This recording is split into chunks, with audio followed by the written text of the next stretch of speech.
Dinas Koperasi Usaha Kecil dan Menengah Kota Denpasar terus berbenah dalam meningkatkan perekonomian Kota Denpasar. Selain gencar mengadakan pembinaan, Dinas Koperasi dan Usaha Kecil Menengah juga berencana membentuk holding koperasi.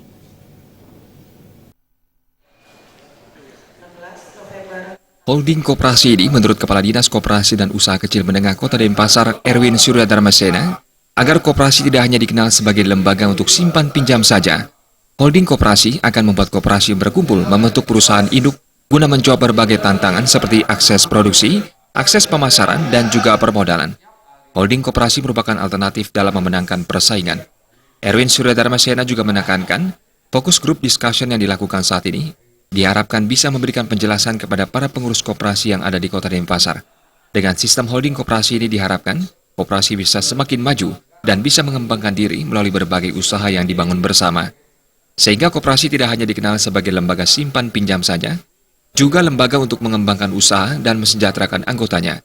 Untuk menyatukan kekuatan kita, baik kekuatan modal, sumber daya manusia, untuk bergerak ke arah yang lebih baik dan lebih maju. Karena bagaimana? Karena kita ingin koperasi-koperasi di pasar ini mampu untuk bersaing dengan usaha-usaha lainnya.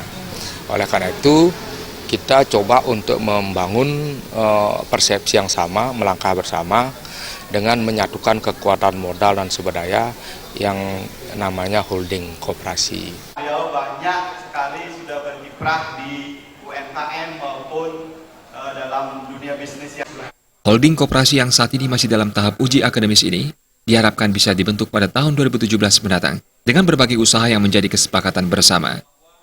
Fokus grup discussion diikuti oleh 100 pengurus koperasi yang ada di Kota Denpasar dengan mendatangkan narasumber Guru Besar UNUD di bidang ekonomi, Profesor Ramanda, dan Sekjen Dekopin Pusat Hanafia Sulaiman.